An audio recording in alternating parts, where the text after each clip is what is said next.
Hey there, hello everyone. आज हम लोग सीखेंगे प्रीपोजिशंस ऑफ टाइम यानी इन, ऑन और एट के बारे में। सबसे पहले हम जानेंगे एट के यूजेस। तो एट का जब भी बात होता है तो हमें एक चीज हमेशा याद रखना है, एट यानी टाइम।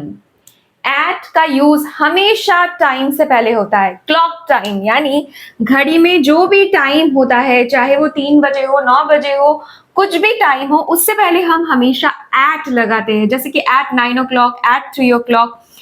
मील टाइम यानी लंच, डिनर, ब्रेकफास्ट, इनसे पहले भी एट का यूज होता है। Noon, mid day, sunset, sunrise. Noon यानी दोपहर के 12 बजे, मिड डे का मतलब भी वही होता है, दोपहर के 12 बजे। मॉर्निंग में सुबह सुबह एक पर्टिकुलर टाइम में सनराइज होता है, सनसेट होता है। तो यानी ये भी इनडायरेक्टली क्या है, टाइम ही है जिससे पहले कि हम एट लगाते हैं। नाइट, नाइट एक एक्सेप्शन है क्योंकि मॉर्निंग और आफ्टरनून और इवनिंग से पहले इन का यूज होता है, लेकिन नाइट से पहले ज्यादातर केसेस में हम एट लगाते हैं। कभी कभी हम इन द नाइट भी बोलते हैं, वो मैं आपको सेंटेंस में समझाऊंगी कि कब एट नाइट होता है और कब इन द नाइट का यूज होता है। नेक्स्ट है प्रेजेंट। प्रेजेंट से पहले भी अक्सर हम एट लगाया करते हैं, हम बोलते हैं एट प्रेजेंट। लेकिन इन the past, in the future, present के साथ एट लगता है लेकिन पास्ट और फ्यूचर के साथ इन लगता है। क्रिसमस से पहले एट लगता है, न्यू ईयर से पहले एट लगता है, वीकेंड्स से पहले भी हम एट का यूज करते हैं। तो चलिए कुछ सेंटेंसेस देखेंगे। I have a meeting at 3 o'clock। मेरी 3 बजे एक मीटिंग है। See you at breakfast tomorrow. तुम्हें मैं कल ब्रेकफास्ट में मिलती हूँ। I was having tea at dinner time. मैं डिनर के समय चाय पी रही थी। We will set out at sunrise. Sunrise में हम बाहर निकलेंगे, हम निकलेंगे। We arrived at the same time. जब हम ऐसे बोलते कि हम एक ही टाइम में पहुंचे हैं, तो यहाँ पे भी टाइम की बात हो रही है, इसीलिए at. We arrived at the same time. अब एट के साथ कुछ ऐसे सेंटेंसेस भी है जहां पे अक्सर हम गलतियां करते हैं, अक्सर हम कंफ्यूज हो जाते हैं। उन सेंटेंसेस को देखेंगे। I will call you at the weekend. मैं तुम्हें वीकेंड में कॉल करूंगी। वीकेंड यानी सैटरडे संडे, राइट। तो एट की जगह यहाँ ऑन का भी यूज हो सकता है। I will call you on the weekend, तो भी सेंटेंस करेक्ट होगा। और ओवर का भी यूज हो सकता है। I will call you over the weekend, तो भी ये सेंटेंस करेक्ट होगा। तो वीकेंड के साथ एट, ऑन, ओवर तीनों का यूज हम कर सकते हैं। दे गो स्विमिंग ऑन वीकेंड्स, सही है। दे गो स्विमिंग एट वीकेंड्स, सही है। लेकिन दे गो स्विमिंग ओवर वीकेंड्स नहीं होता है। तो वीकेंड के साथ ओवर लगता है, लेकिन वीकेंड्स के साथ हम ऑन और एट का यूज करते हैं, लेकिन ओवर अगर हम लगाएंगे तो वो गलत होगा। It is not safe to travel at night. रात को बाहर जाना, it is not safe to travel alone at night, आप बोल सकते हो। टू ट्रैवल अलोन, अकेले रात को बाहर जाना सेफ नहीं है। लेकिन I woke up in the night, या फिर I woke up in the middle of the night. तो एक सेंटेंस में एट लग रहा है, दूसरे में इन। ऐसा क्यों? क्योंकि जब हम रात की बात कर रहे हैं इस सेंटेंस में, यानी हम पूरे रात में किसी भी टाइम की बात कर रहे हैं, यानी रात को बाहर जाना सेफ नहीं है। यानी रात के किसी भी टाइम में अगर आप बाहर जाओगे, वो कोई पर्टिकुलर टाइम नहीं है, पूरी रात की हम बात कर रहे हैं कि इंटायर नाइट में आप किसी भी टाइम बाहर जाओगे तो वो सेफ नहीं है। लेकिन यहाँ एक पर्टिकुलर टाइम की बात हो रही है। I woke up in the night मतलब एक पर्टिकुलर टाइम जब मैं रात को उठ गई थी। या फिर I woke up in the middle of the night. Middle of the night यानी रात के बीच में किसी एक टाइम में मैं उठ गई थी, तब हम इनका यूज करते हैं। सिमिलरली अगर मैं कहूं कि I go for a walk, I go for a walk, in night नहीं बोल सकती, तब हम एट नाइट ही बोलेंगे, क्योंकि रात का कोई पर्टिकुलर टाइम की बात नहीं कर रही हूं, मैं वॉक पे जाती हूँ रात को, इन जनरल बोल रही हूं, तो यहां एट लगेगा। लेकिन अगर मैं कहना चाहूं कि I was awake, I was awake, तब मैं इन नाइट भी बोल सकती हूँ या एट नाइट भी बोल सकती हूँ, क्योंकि नाइट के पर्टिकुलर टाइम की मैं बात कर रही हूँ। I was awake at night या फिर I was awake in the night. Next हम देखेंगे इन के यूजेस। ठीक है। इनका यूज होता है टाइम स्पैन से पहले, यानी टाइम ड्यूरेशन, समय अवधि की जब हम बात करते हैं, चाहे वो सेकेंड हो, मिनट हो, आवर हो, डेज हो, वीक हो, मंथ्स हो, ईयर हो, उससे पहले हम इन लगाया करते हैं। जैसे कि the train will leave in 5 minutes, 5 minute में ट्रेन छूट जाएगी। The project will be completed in a week, एक हफ्ते में प्रोजेक्ट कंप्लीट हो जाएगा। तो ये क्या है, ये टाइम स्पैन, एक समय अवधि की बात हो रही है, उससे पहले हम इन लगाते हैं। और कहाँ लगाते हैं, सीजन, सीजन यानी समर, विंटर, स्प्रिंग, ऑटम, इनके आगे इन लगता है। मंथ मतलब क्या, जनवरी टू दिसंबर, कोई भी मंथ अगर आप लिख रहे हो सेंटेंस में, उससे पहले आप इन का यूज करोगे। ईयर यानी 1947, 1950, फॉर एग्जाम्पल 2000, कोई भी ईयर का आप बात कर रहे हो तो इन का यूज होगा। Century, 19th century, 20th century, 21st century, इनसे पहले इन लगता है। मॉर्निंग, आफ्टरनून, इवनिंग से पहले इन लगाते हैं हम। पास्ट, फ्यूचर से पहले हम इन का यूज करते हैं। और एज, जैसे कि फॉर एग्जाम्पल आइस एज, तो जब हम ऐसे एज की बात करते हैं तो भी वहां इन लगता है। तो ये तो है कुछ सिंपल सेंटेंसेस जहां पे हमने इन का यूज किया है। जैसे the train will leave in 5 minute, 5 minute में क्या होगा, ट्रेन निकल जाएगी। The project will be completed in a week, एक हफ्ते में प्रोजेक्ट खत्म हो जाएगा। The sports day will be held in December, month का नाम है इसीलिए in. It's too hot here in summer, season का नाम है इसीलिए यहाँ पे इन लगेगा। वी आर नाउ इन 21वीं सदी, ठीक है, 21st century. Priya was born in 1995। अब कुछ ऐसे सेंटेंसेस हम देखेंगे जहां पे अक्सर हम कंफ्यूज हो जाते हैं और गलतियां करते हैं। I saw him in the evening, ये सेंटेंस सही है क्योंकि इवनिंग की बात हो रही है और इवनिंग से पहले इन लगता है। माई बर्थडे इज इन जून, ये भी सेंटेंस सही है, जून महीना है और उससे पहले तो इन लगता है। लेकिन अगर मैं यहां I saw him in the evening से पहले मैं एक डे का नाम लगा दूं, Tuesday, I saw him in the Tuesday evening, क्या ये सही होगा? नहीं, ये सही नहीं होगा। जब भी हम इवनिंग से पहले या मॉर्निंग से पहले या आफ्टरनून से पहले कोई डे का नाम ले आएंगे, ट्यूसडे, मंडे, कुछ भी डे का नाम, तब यहाँ पे हम इनकी जगह पर ऑन का यूज करेंगे। आई सॉ हिम ऑन और द हट जाएगा, I saw him on Tuesday evening, ठीक है। जब भी डे का नाम आ जा रहा है तभी यहाँ ऑन लग जाएगा। Similarly my birthday is in June, ये सेंटेंस करेक्ट है, लेकिन अगर मैं कहूं जून के बाद मैं डेट ऐड कर दूं 6th, my birthday is in June 6th, तो यहां पर इनका यूज नहीं हो सकता है क्योंकि मैंने डेट ऐड कर दिया है, इसीलिए यहां पे भी ऑन लग जाएगा। माई birthday is on June 6th। Now, we moved to Paris in April 2024.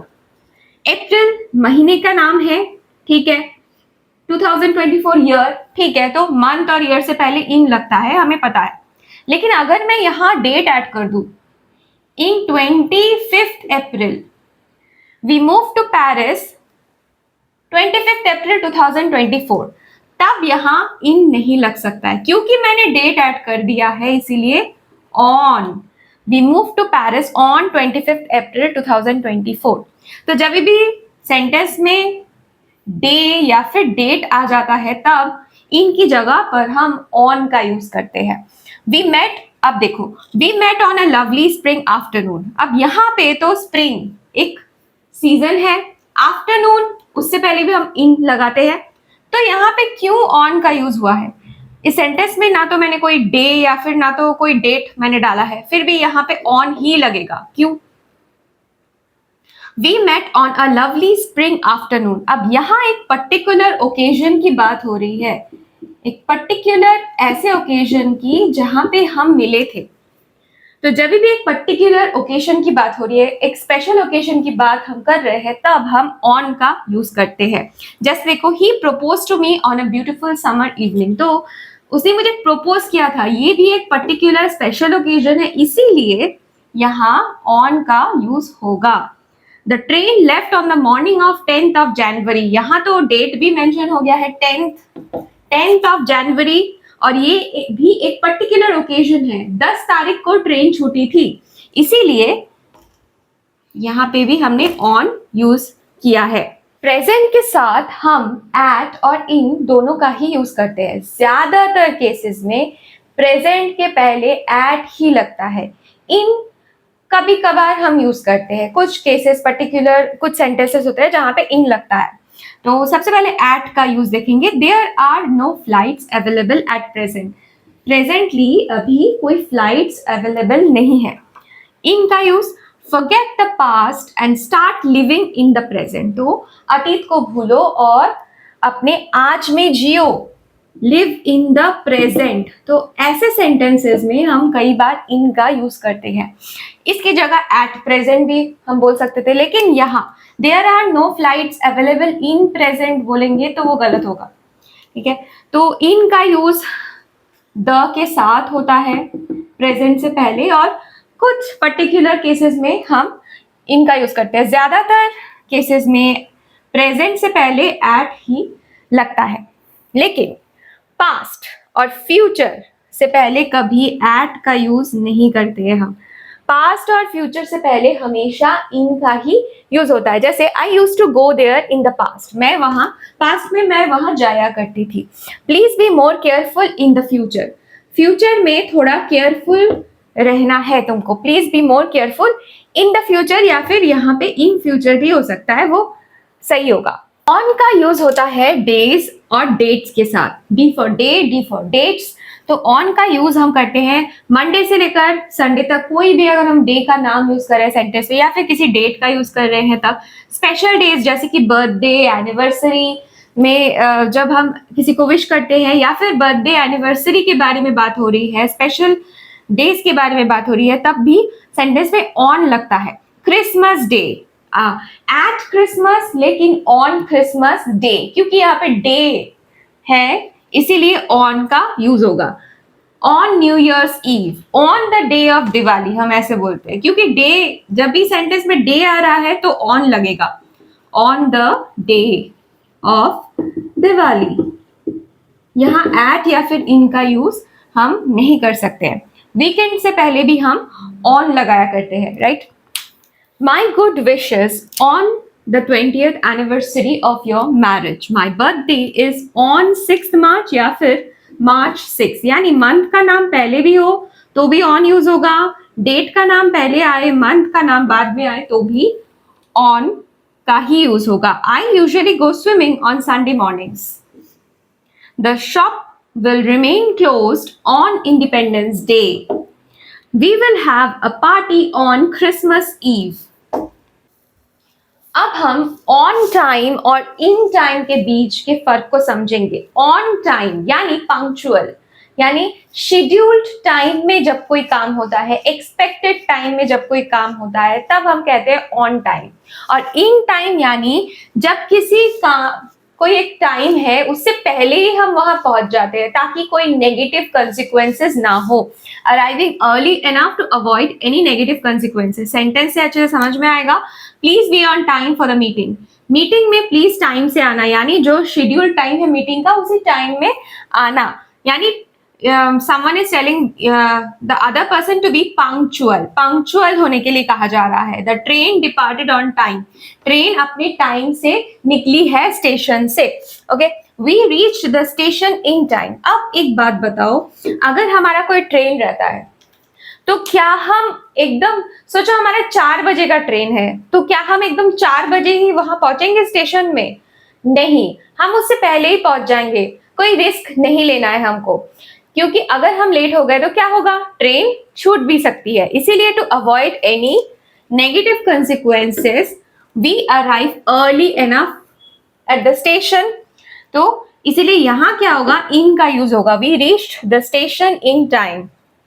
The fire brigade arrived in time. तो फायर ब्रिगेड, जब कहीं पे आग लगती है तो जितनी जल्दी हो सके उतनी जल्दी पहुंचने की कोशिश करते हैं फायर ब्रिगेड। तो ऐसे सेंटेंसेस में हम इन का यूज किया करते हैं। Eight the and versus in the and. Eight the and हम तब बोलते हैं जब किसी चीज का एंड हो रहा है, यानी moment at the end of something. Moment यानी टाइम भी बोल सकते हैं, किसी चीज, किसी मंथ का एंड, किसी डे का एंड। तो moment at the end of something, तब हम एट द एंड का यूज करते हैं। इन द एंड यानी to convey final outcome, final result की जब बात होती है, किसी चीज, कोई चीज खत्म हो गई या फाइनल आउटकम की बारी है, फाइनल रिजल्ट की बारी है, तो हम इन द एंड बोलते हैं। इसकी जगह फाइनली भी हम यूज कर सकते हैं। तो देखो, at the end of the movie everyone came out happily. Movie के एंड में सब बहुत खुश दिख रहे थे। I pay the bill at the end of each month. हर महीने के एंड में मैं बिल पे करती हूँ। I am going to India at the end of this month. तो इस महीने के एंड में मैं इंडिया जा रही हूँ। We work hard and in the end we achieved our goal. हमने बहुत मेहनत की और फाइनली, इन द एंड की जगह देखो फाइनली भी अगर आप बोलोगे तो वो गलत नहीं होगा। And finally we achieved our goal. हमें अपना जो गोल था, जो मकसद था हमारा, वो अचीव हुआ। तो we worked hard and in the end we achieved our goal. यहाँ पे अगर एट लिखेंगे तो वो अच्छा नहीं लगेगा, यहाँ इन का यूज होता है। In the end I would like to thank everyone for their support. बहुत बार हम देखते हैं लोग स्पीच देते हैं स्टेज में आके, तो एंड में वो क्या करते हैं, वो सबको थैंक यू बोलते हैं। यहाँ पे भी वही है, इन द एंड यानी फाइनली मैं सबको थैंक यू बोलना चाहती हूँ उनके सपोर्ट के लिए। जो भी हमने अभी तक सीखा है उसकी बेसिस पे अब कुछ क्वेश्चंस हम सॉल्व करेंगे। The manager is not here dash present. Present से पहले ज्यादातर क्या यूज होता है, at. So the manager is not here at present but she will be back dash half an hour. Half an hour में वो आ जाएंगे। तो हाफ एन आवर क्या है, एक टाइम स्पैन है, और टाइम स्पैन से पहले क्या यूज होता है, in. The manager is not here at present, but she will be back in half an hour. I won't be working dash Sunday mornings in future. Sunday, day से पहले on का use होता है. I won't be working on Sunday mornings in future. We always have a huge celebration dash Diwali. ये वाला आप मुझे comment में बताना कि इसका आंसर क्या होना चाहिए. I will see you dash 5 minutes. I will see you, ये भी टाइम स्पैन है, so in 5 minutes. Do not use in, on, at with last, next, this, every. तो last, next, this, every इनके साथ कोई preposition कभी भी नहीं यूज होता है सेंटेंस में. Let's meet on next Sunday, गलत. Let's meet next Sunday, सिर्फ next. इसके आगे on, in कुछ भी नहीं लगेगा. I saw her on last Monday, गलत. I saw her last Monday. They went for a movie on this weekend या फिर in this weekend, गलत हो जाएगा अगर हम बोलेंगे तो. सिर्फ this weekend. तो जब भी सेंटेंस में आपको लास्ट, नेक्स्ट, दिस, एवरी दिखेगा उसके साथ कभी भी प्रीपोजिशन मत यूज करना. ओके, सो आई होप आज का ये जो टॉपिक था प्रीपोजिशन ऑफ टाइम का, ये आपको अच्छे से समझ में आ चुका है. फिर भी अगर आपके मन में कोई क्वेश्चंस है, क्वेरीज है, डाउट्स है इस टॉपिक को लेकर, तो आप मुझे कमेंट्स में पूछ सकते हैं. Thank you for watching and have a good day.